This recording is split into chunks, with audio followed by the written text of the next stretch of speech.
Hi, everyone. Thank you for joining today's virtual educational program with Cancer Support Community Los Angeles.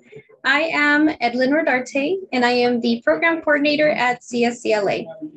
I'm excited to welcome you to this week's webinar titled, A Guide to the End of Life, A Nurse's Perspective. 100% of us will reach the end of life. For something that is universal, a surprising amount of mystery shrouds the topic. This talk will kick off a three-part series providing insight into the end of life from a nurse, social worker, and the end of life doula's perspective.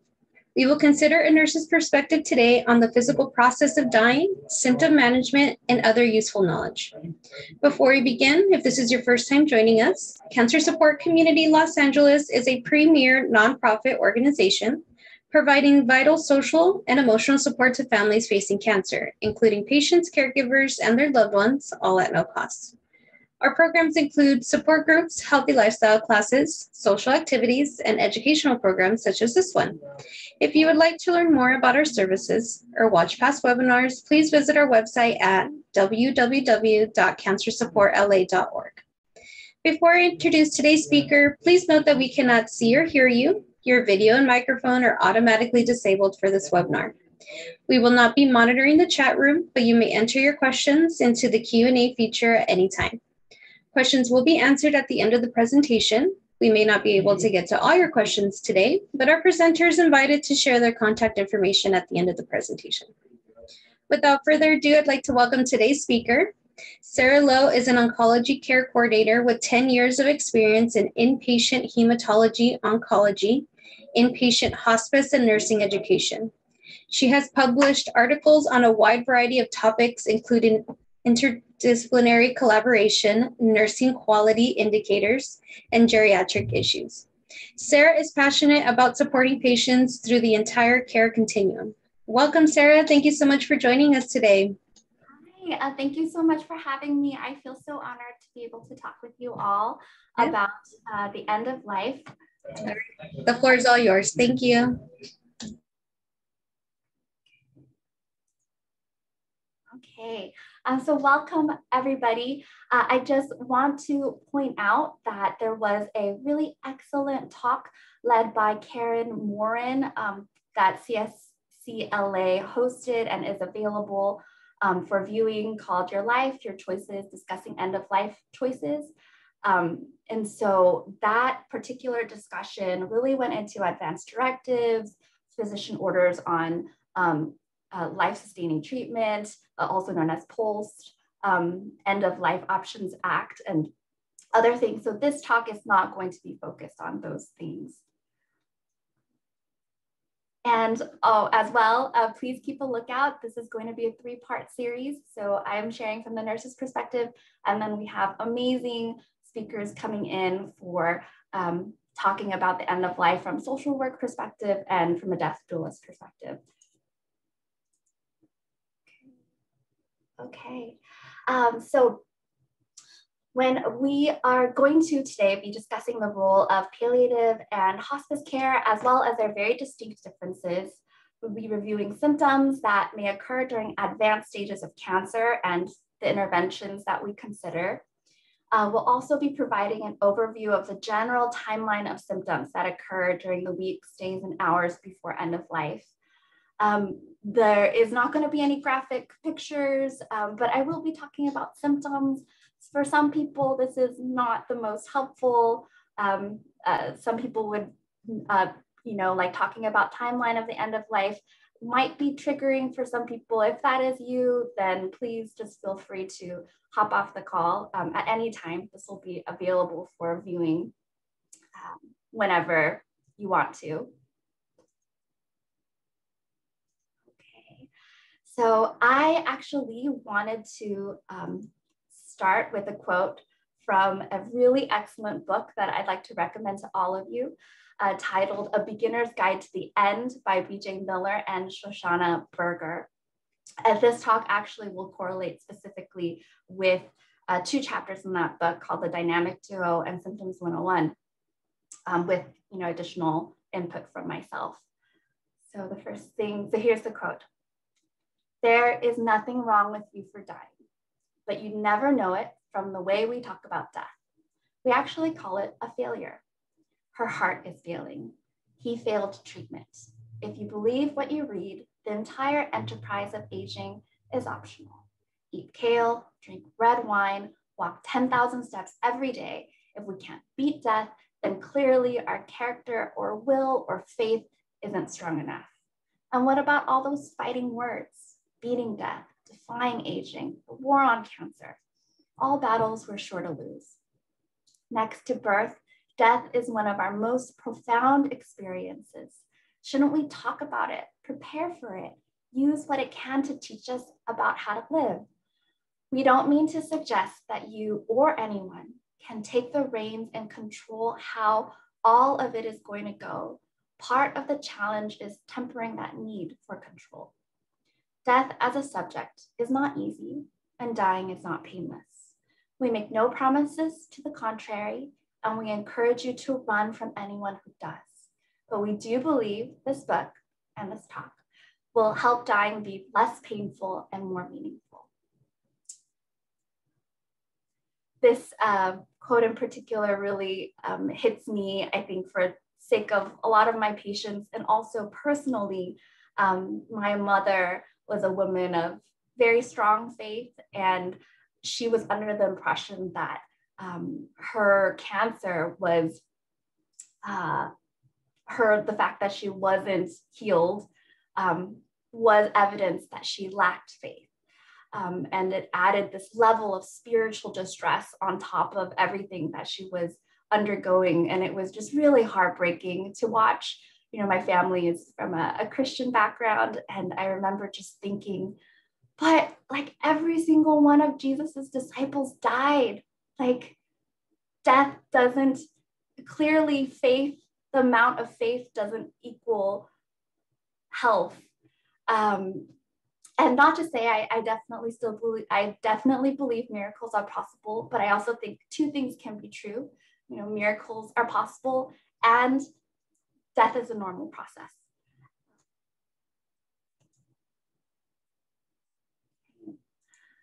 So I want to talk about palliative and hospice care. We do really think of these two as being a wonderful match together to help patients through advanced disease. And there is a really abundant research now that shows that people who receive palliative and hospice care experience less depression and anxiety. It also shows that palliative and hospice care doesn't shorten life, which was a concern that some people had. In fact, it's even been shown to prolong life. So just to keep that in mind, but there are some very distinct differences between palliative and hospice care that are very important to discuss. Let's go into palliative care. So you might also hear terms such as supportive care or symptom management, which is also true in my institution at Cedars-Sinai. We call it supportive care management. And part of that has been because of the fact that the field of palliative medicine and the field of hospice medicine came from a very similar mindset and had grew together, that there was a pairing in a lot of people's minds that palliative care equaled hospice care, which it absolutely does not. So let's go over what palliative care actually is. Palliative care is specialized medical care for people living with serious illness. This type of care is focused on providing relief from symptoms and stress of the illness. The goal is to improve quality of life for both the patient and the family. So you'll see that this definition does not say anything about the end of life. The point of palliative care is to provide symptom relief and management. And it can be, the research demonstrates that connecting a patient to palliative care early makes a big impact. We've actually seen that patients who are connected with palliative care are more likely to finish their treatment, like chemotherapies and other treatments, without interruption because their symptoms are better managed. So we actually say early connection. This is not about the end of life. This is about symptom management. And So as an example, at Cedars-Sinai, all the patients that were taken on by our bone marrow transplant service, they were actually connected for a while to our supportive care management services as soon as they joined onto our service. So before they had bone marrow transplants, before they even had chemotherapies, they would just be connected with them in the beginning because of all the research demonstrating the benefits of palliative care. Unfortunately, we just don't have the bandwidth for that anymore. So that's not something that we can do, but it is a really great practice. And if you have this option, I would encourage you to take advantage of it early. That it also has an additional benefit, which is that, palliative medicine, like any other field of medicine, isn't a magic bullet. Sometimes practitioners aren't the best fit for patients or have different strengths that you might be looking for something else.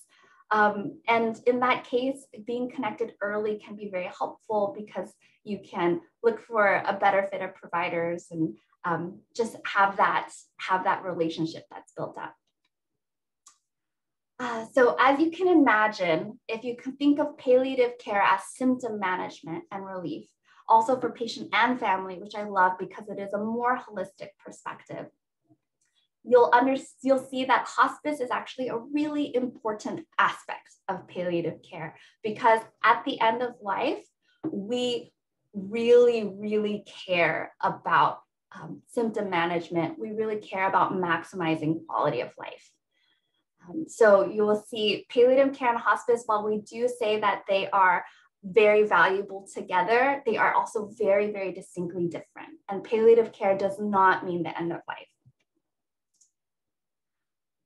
Now, going into hospice, the goal of hospice is to provide physical, spiritual, emotional support for those with a life expectancy of 6 months or less, with the goal of increasing comfort and provided where you live. So for us in California, because of our property taxes and the cost of housing, we don't have any options to go into like a hospice home, which some states have. So for the vast majority of people, if you are receiving hospice care, it'll be coming to you in your home. There is this is supposed to be in the law and in the insurance. It says life expectancy of 6 months or less. That's just an arbitrary number. There is nothing magical about it. And every 90 days, a person can be enrolled indefinitely. So if somebody, extends beyond 6 months, they can just stay continuously. It is considered its own insurance coverage, but is covered by commercial insurance and Medicare and Medi-Cal. You also can be disenrolled. So if you wanted to go into hospice and then decided it wasn't the best fit for you, you can then go ahead and disenroll and return to your original insurance. The goal is to be holistic. So the nice thing is that it also includes how to support the family. Keep in mind that hospice was not designed to replace caregiving. So you still need caregiver, will still need someone to provide, that support. But there are some additional supports that hospice can provide, and I'll go over some of that. The research demonstrates that most people wait unnecessarily long to go into hospice. We would see this at the hospital a lot. 1 in 3 patients enrolled in hospice will be enrolled for less than a week before they die. So, they miss out on what could have really benefited them, perhaps. For some people, that'll be the perfect amount of time, but for a lot of people, it probably wasn't. Our patients in the inpatient setting, we would see this all the time. They would decline, and then they would be transferred to hospice and then pass away in a few hours or in a few days. The other thing to keep in mind is the goal of hospice is to provide comfort care and to maximize that patient's quality of life. And the focus is not on curative treatments. You will still receive treatment, It'll always be from the lens of if this treatment is going to benefit your quality of life and your symptom management, rather than, if it can cure the disease. So that does affect what things will be offered. For example, if a patient, if someone talks to a patient about a kyphoplasty, like getting a back surgery, and that back surgery has a recovery time of 12 to 18 months, then it's not going to be considered as being in line with hospice values, because you would be, in recovery for 12 to 18 months instead of, focusing on just taking care of that back pain. So those are some of the things that you'll see happen. But, your patients who are on hospice, we would give them antibiotics if they had infections to, take care of those infections, because infections lead to pain and other things. So that's just the lens of which all of these things are considered. Hospice, according to our research, patients do report very high patient satisfaction, which is awesome. But keep in mind, of course, nothing is a magic bullet. All hospice agencies are different and what they provide are different. And so because of that, I actually do very much encourage people to be considering early, so that you can ask questions, you can interview and find what's going to be the best fit for you. Okay, so this is the hospice circle of care. These are sort of all of the pieces that may be available through hospice. This includes hospice doctor, hospice nurse. Usually the hospice doctor doesn't see the patients as much or interact with the patient as much. They do more of the overseeing, and the nurse is the one who comes into the home and is in close communication with the family. A hospice aide can come to the home, so maybe 2 or 3 times a week for a few hours, and provide bathing support and other things. So you can think if you've ever had a home health aide over to assist with some things very similar. Social work or counselor support, chaplaincy support, volunteers to help with getting groceries or other sort of chores that become challenging, physical, occupational, and speech language therapists, grief counselors, and grief counselors are available for 1 year after the patient passes. Basic supplies and durable medical equipment are covered, and it does tend to become easier once hospice comes in to get all of these things covered and to the patients in a much more timely manner. 24/7 telephone support, respite stays for the caregivers. Sometimes they're able to provide that, which can be really helpful. Prescription support, and this one, around the clock nursing care for a day or 2. Sometimes this is also possible. I will also point out that you might still need additional support while you're under hospice. Patients would come to our unit in the hospital, and they would be admitted under hospice, and we would care for them in the hospital to get their symptoms under control and then send them back home. Just to let you know that there are hospital admissions as well. So some things to think about. When it comes to advanced cancer and the end of life, we do have to look at things differently, because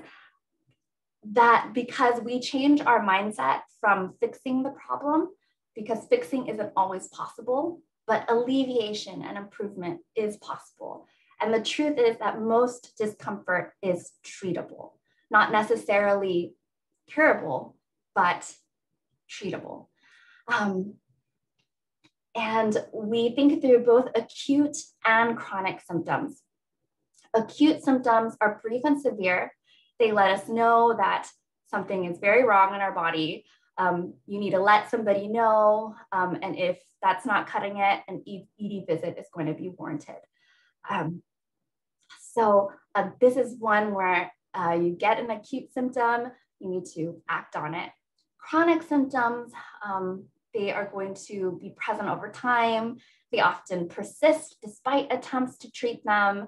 And as distressing as they are, they don't need an urgent response. And going into the ED isn't likely to make a big impact on that.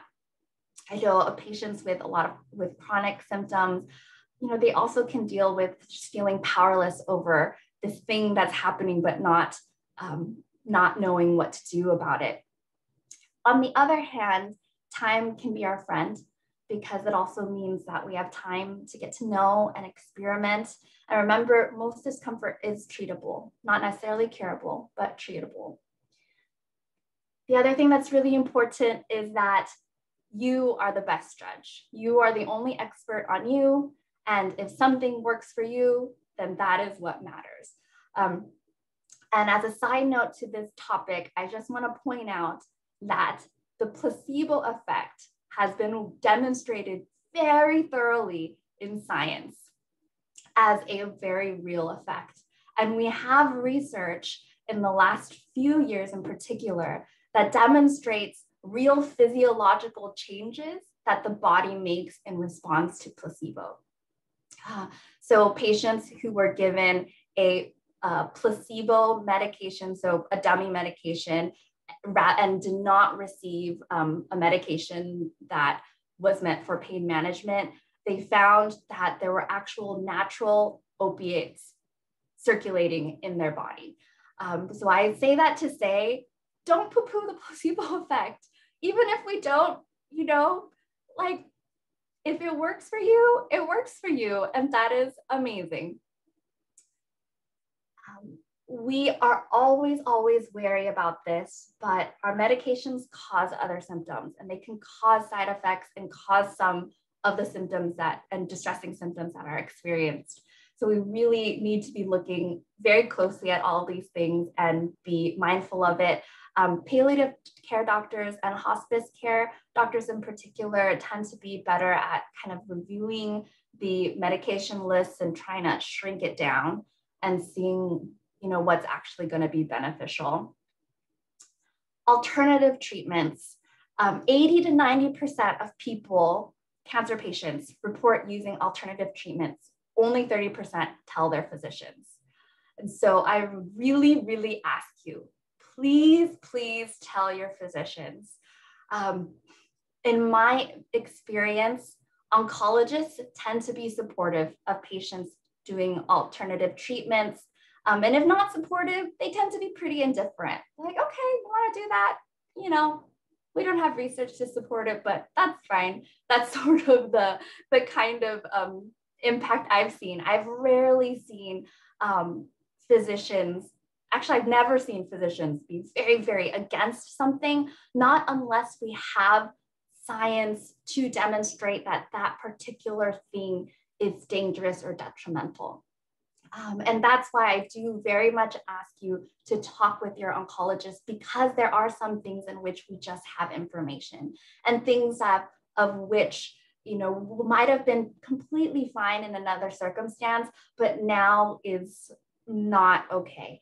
An example of that is I had a patient who, we got her through chemotherapy, we got her through an allogeneic stem cell transplant. It was really rough. We got her through all of that. She went home and she was back in 48 hours with raging sepsis because she had gone home and eaten a delicacy involving like a not fully grown chick that was raw, and she became septic. So that's just an example of something that would, in a lot of circumstances, have been completely fine to do, but in a state where she was neutropenic and she had just gone through a transplant, it was actually very dangerous. Okay, so anxiety and depression these are symptoms that are based on mood. Anxiety is often described as an overall sense of worry or fear or difficulty concentrating, as some people call it restlessness. Depression can be expressed as lethargy or having no interest. Both of these are going to be pretty normal in advanced cancer because of everything that is going on. But there are things we can do about it. And sometimes it does have to do with the fact that when advanced cancer comes into our lives, sometimes we inadvertently cut ourselves from the things that give us joy and the things that give us life. And so sometimes the best things we can do is just get reconnected to those things, not necessarily medication, but sometimes medication. Meds can be very helpful, of course, but there's so much more we can do as well. So let's take a look at some of those things.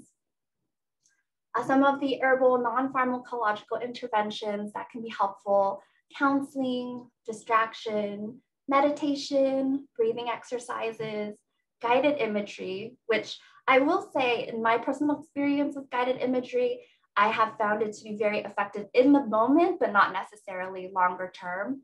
But love to hear if other people have had other experiences with that. Physical exercise has a lot of research demonstrating its connection with decreasing anxiety and depression, even if it's something small.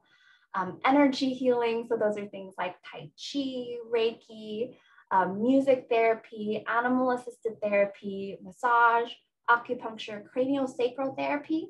This is a therapy where they use a gentle hands-on technique that uses a light touch to examine membranes and the movement of fluids in and around the central nervous system. This is not, unfortunately, it is not covered by insurance, but some people report that it's helpful.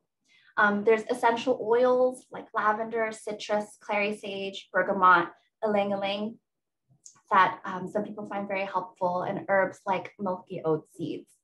We have medications as well, like antidepressants, benzodiazepines, psychostimulants, to help bring back energy, cannabis as well. The one note I will say about cannabis is please use your network, your oncologist, palliative care, hospice, your oncology network of support communities, because not all cannabis is made equal. There's lots of different types and strains and things like that. And, it will be good to find a source, like a trusted source, and have the advice you need. Okay. Confusion, sometimes called delirium, is when someone is unaware of a person, there's person, place, or time. And it's actually very, very common in the hospital, in any sort of unfamiliar environment, and when sleep and wake cycles are disrupted, which is all of the above when somebody's in a hospital. Lots of different things can cause confusion, like infection, neurological conditions, insomnia, uncontrolled symptoms, medications, liver and kidney disease. It is a state that tends to be waxing and waning, come and go. And if it tends to get worse at night, you'll hear the term sundowning. Keep in mind, it can also express itself as hypoactive. So like the patient seems very sleepy. Family members will often notice it and be the ones to report it, saying that they see some confusion or vague personality changes. I think one thing I really want to share is that people have a tendency of not reporting or sharing about these episodes of confusion. And I just really want to encourage you all to do so. There's really nothing to be ashamed about. Like I said, it's super common in the hospital, and it is something we expect to happen in advanced cancer, the waxing and waning. And there are things we can do to help. Really, we want to find out if there's an underlying source, and then we can make a big impact. And if not, there's other things we can do to kind of mitigate and support the family, patient and family. So what can we do? A big thing, supporting that sleep-wake cycle makes a huge, huge difference. So darkness at night, light during the day, and making sure their sleep is uninterrupted as much as possible. Reorientation, putting a clock in front of a patient can be really helpful because they can reorient themselves, or if they're by a window, then they can see the sunlight and see outside. You can conduct casual conversations with to kind of help with reorientation. talk about familiar people, current events, and keep everything with no judgment, no strong reactions, because if a patient is confused, if anyone's confused, they can be saying things that are not accurate, but that's not so much the purpose of the conversation. It's more to just help reorient the person. Surround them with familiar objects, ambient essential oils like rosemary, vetiver, citrus, basil, craniosacral therapy, animal-assisted therapy, and acupuncture. And there are also some medications listed here. I will say that some of these medications can also cause confusion as well. So these are something that our doctors consider very carefully. Talk about constipation. Constipation causes a lot of symptoms like pain, nausea, loss of appetite, shortness of breath, fatigue, delirium, confusion. And so if I talk to you on the phone, one of the first things I'm going to ask you is, how are your bowel movements?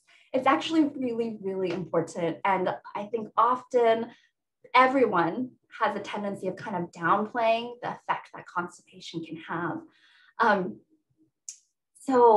And it's just so common. This can be a medication side effect. It can be impacted by, not moving around as much for a variety of reasons, of which advanced cancer triggers or causes, nervous system dysfunction, dehydration. The goal should be that whatever your normal bowel habits were before getting sick, that's what we aim for after you are sick, like while you are still sick. Just remember that even if you're not eating a lot, the body is constantly sloughing through like dead cells of the mucosal lining, and that needs to go somewhere. Also, diarrhea can occur when someone has a blockage and the fluid is seeping around it. So interestingly enough, sometimes we might be seeing diarrhea, but it's actually constipation that we have to deal with. I do want to encourage everyone to act quickly when you notice that there might be something, constipation developing. I do say for my patients, I'm recommending them, escalate their laxatives and other things that they're doing. And then my absolute hard stop for my patients is 5 days. If nothing has happened by that time, grab an enema. And if that doesn't work, you go to the urgent care, because you have too many things to worry about and do not want this to become an emergency. So constipation, what can we do? Hydration is huge. Warm water with fresh lemon or lime juice can be helpful. Chewing on fennel seeds, mobilization, remember exercising, huge benefit. Abdominal massage, acupuncture, acupressure, reflexology, prune juice, has a lot of fiber, things, biofeedback and other relaxation techniques, homeopathy, flaxseed oil, and herbs, which you might recognize, senna. A lot of patients get prescribed that as a part of their regimen.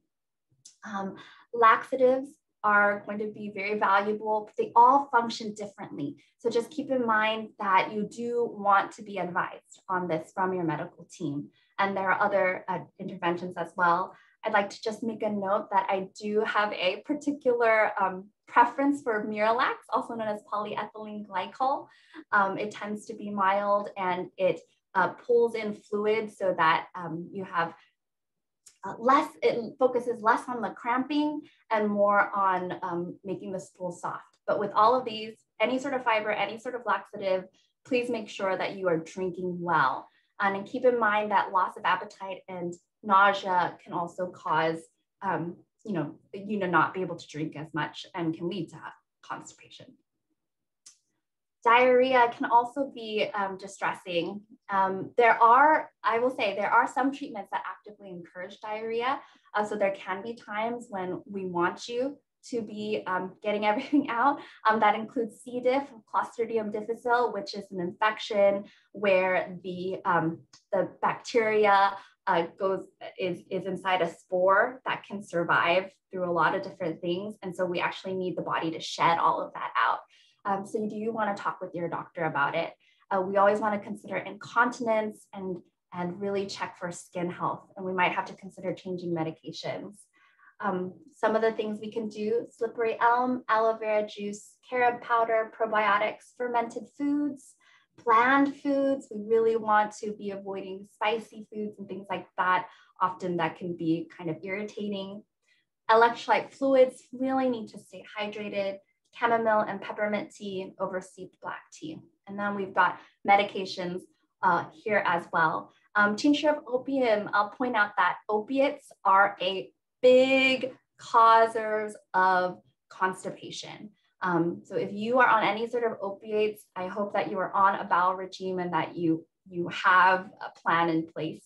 So since we know that, we will sometimes use that part of opiates to help stop up the diarrhea. Dry mouth, also known as xerostomia, is very common in advanced disease.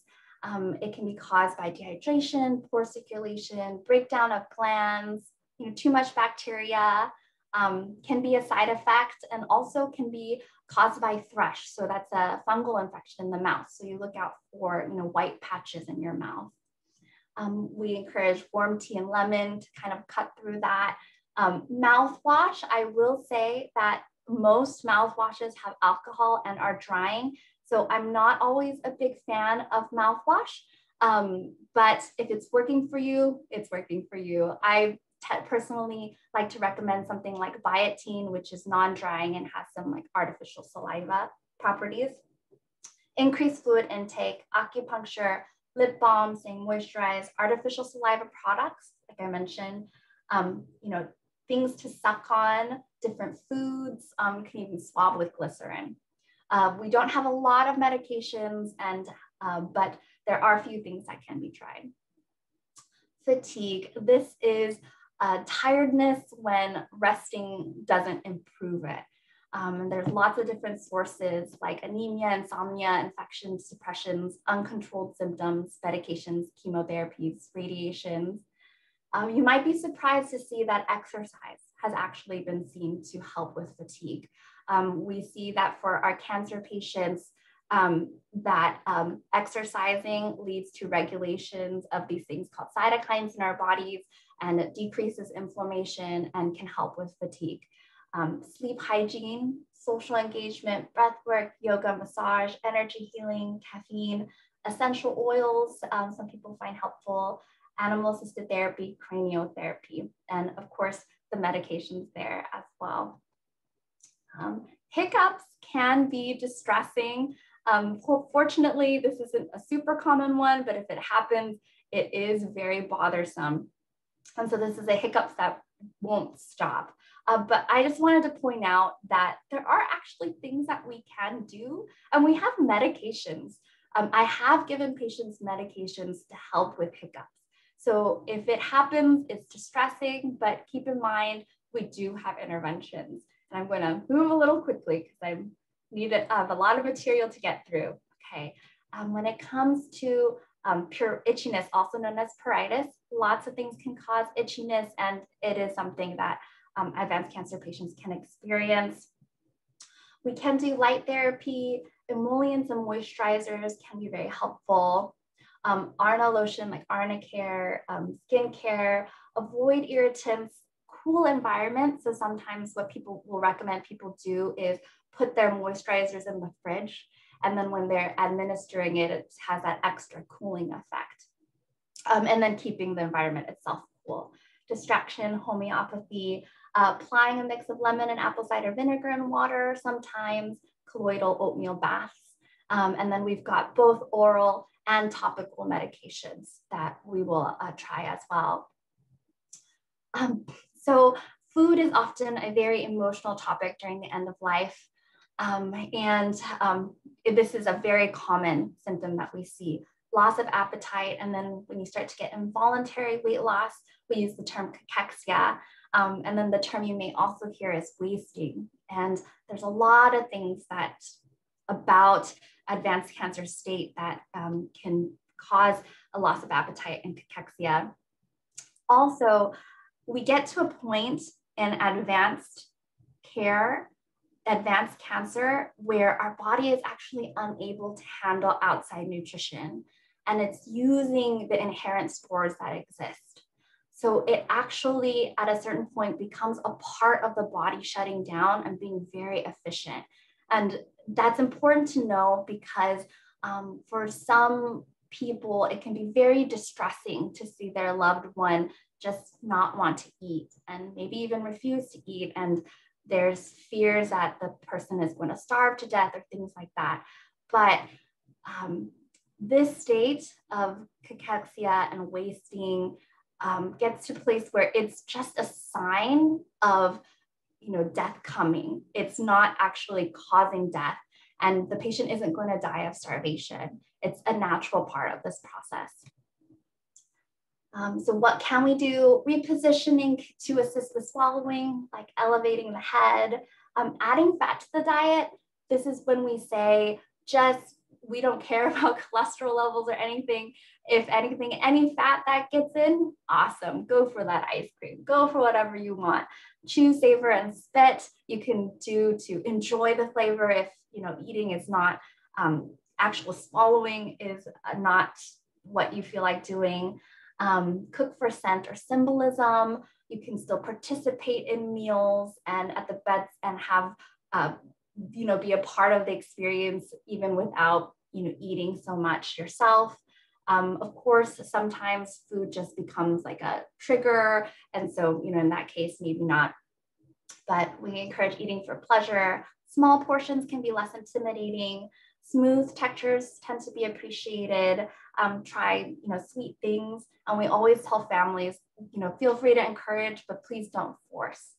And we have medications that we try as well to stimulate appetite. Nausea. Some of the sources of nausea include like constipation. So that's one of the reasons I really, really push on the constipation. Pain, headache, hunger, low appetite, anxiety, reflux, chemo, medications, infection, grief, so many things. So what can we do? I'm sure that many of you have been prescribed these medications. We're so thankful that there are a lot of different medications options. We also have some non-pharmacological and herbal options that some people find helpful, like ginger ale, certain teas, acupuncture, acupressure, and even that anti-nausea wristband that people use during pregnancy. Now, pain is really complex. It's like a mix of the actual stimulus, your body's physiology, mood, and personality. It's this whole mix, and then that leads to how you feel pain. We have both the physical and the neuropathic stimulus. It's both, like physically getting hurt, and then there's that message that goes to the brain. And so, in particular, we like to talk about neuropathic pain. Isn't something that gets talked about as much in the community, but is something that is more common for our advanced cancer patients. So we'll talk a little bit about that. Keep in mind that at the end of life, any serious pain, really, we focus on medication as the most effective things. So some things to point out: ice and cooling tends to help with like any pain related to swelling. If you have stiffness, then heat is very helpful. Acupuncture, there's a lot of different things. I just want to highlight, biofeedback, behavioral modification, and psychotherapy. These kind of work on kind of getting really creative about how we attack pain. We can give medications, we do all these things, and sometimes, there's still more we can do. And one way that we can assist sometimes is affecting the neurologic aspect of pain. So how we perceive pain also affects our experience of pain. So we use everything that we can to help attack and help to alleviate pain. So we get creative. And I won't go through all the medications, but there's lots of medication options as well. Shortness of breath, sometimes called dyspnea, and air hunger. And you can have shortness of breath even if your oxygen saturation is normal. There's a lot of different sources for this. And, with metastasis, even if you don't have cancer that's in your lung, patients can experience shortness of breath. So, and this can be a very distressing symptom. It was something that my mom had a lot of. And some of the things that we know can be helpful is you can imagine that shortness of breath and anxiety have a very close relationship, because if you are having trouble getting your breath, it's naturally going to make you anxious. And also anxiety in turn has a tendency of making shortness of breath much worse. And so things such as ambient airflow to the face can sometimes be really helpful, like a fan, a positioning. So this tripod position where you are leaned forward in an upright and leaned forward position called the tripod position can be really helpful. So for my mom, we got these special pillows to kind of support her so she could lean forward. And she even at one point slept in that way to help her with her breathing. Acupuncture, breath work, all of these other things, ambient essential oils such as eucalyptic, peppermint, frankincense, and citrus can be helpful.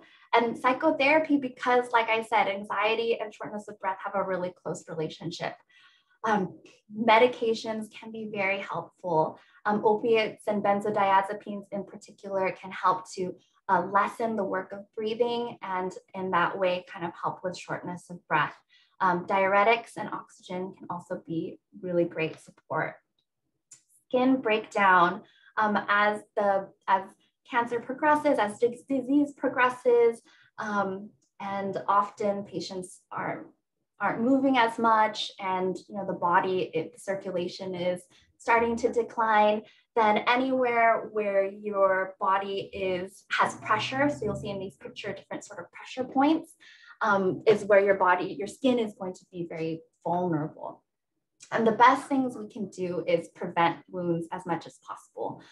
So some things we want our patients to be doing is inspecting their skin, staying clean and dry, which can be particularly hard if you have incontinence, but it is going to be important to protect the skin as much as possible. So you do want to, keep that skin clean and dry to the best of your ability. Preventing friction and injuries, so padding, things that need to be padded, applying moisturizer because that helps to protect the skin, repositioning and moving your body to alleviate where that pressure is, discussing managing swelling like compression stockings, lymphedema, massage, diuretics is going to be helpful.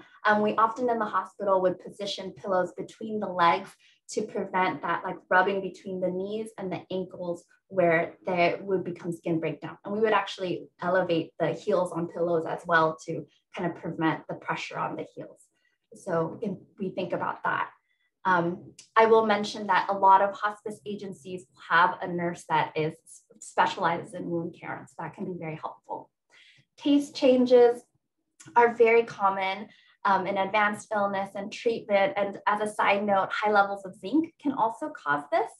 I think the best things we can do here is to try to encourage mouth health as much as possible, check for a thrush, that infection in the mouth, and also just really being open-minded and being willing to try new things, because patients do report that things that they really didn't like before now work for them. I also want to share this FAST diet, FASS diet by Rebecca Katz, a dietitian, because one of the best things we can do is to work with the taste functions that remain. And so we get creative. Something tastes too sweet, let's try to add a little bit of sour to that. Something tastes flat, we can try adding sour or adding sweet. Too sour, go for sweet. See if that kind of helps. Too spicy, add some fat, add sweet. Too salty, try adding a little bit of sour, like a teaspoon of lemon that helps to neutralize the salt. Too bland, add sour or add salt. Too bitter, add sweet. So we get creative, we try new things. I'm going to briefly go over the timeline of symptoms during the end of life. These are very general. Of course, everyone is different, but these are sort of the trends that we see. So weeks before death, what we see is a lot of social withdrawal, like going inward, increased sleeping, decreased appetite, weight loss, fragile, easily damaged skin because, of course, the circulation is starting to decline. General pain, so we really focus on comfort and support during this time. Days before death, we see a drop in blood pressure. Again, that circulation is declining. And in that same vein, we'll see changes in skin color, like mottling and discoloration because of that circulation decline. And so cooler hands and feet from that circulation decline, fewer bowel movements and urination, decreased appetite and fluid intake. So even more, we're going to see more of that.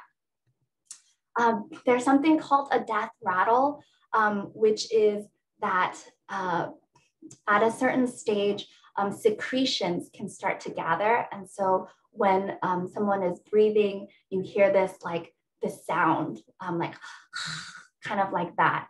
What we do know is that when the death rattle does appear, that the average time to death is 23 hours.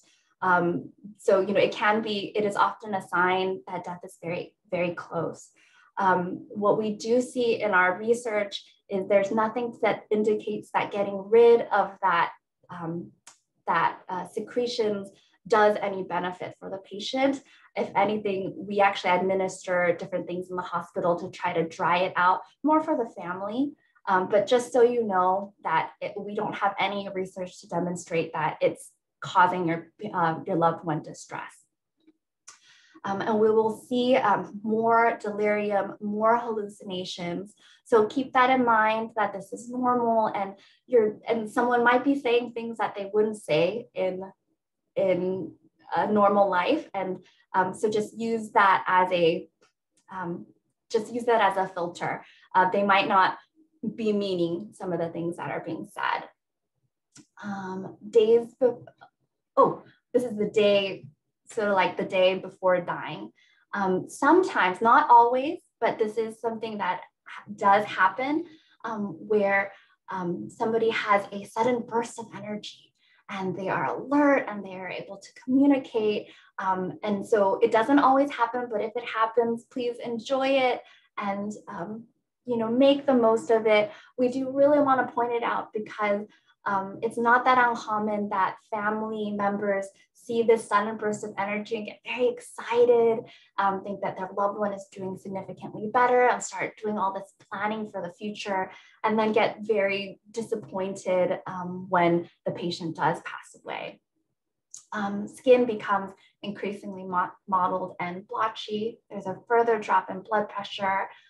Swallowing becomes really hard and you might not be able to swallow at all. Less urine as the body, circulation in the body is shutting down. Increased restlessness. So we often give medications just to help keep that person comfortable. Labored breathing, we see, and increase in congestion. So like I mentioned, the death rattle, and including possible fluid secretions. Hours before death, we see glassy, teary eyes that may be half opened. That's very common. Cold hands once again. Weak pulse as the body circulation kind of declines. Increased hallucinations and confusion. Sleeping and unable to be awoken. They're just more unresponsive. Breathing is interrupted by gas or may stop entirely. So breathing is no longer nice and even. It can kind of come in just spouts and disappear for a while and then return. Okay, and how do you know if somebody has actually died? So one thing is they can't be awakened. Of course, someone can also not be awakened for other reasons, but certainly and dying, they cannot be awakened. The breathing stops. You can put the hand to the nose and the mouth and see if you can feel any breath. Sometimes people put a mirror to see if there's a fog that can be seen.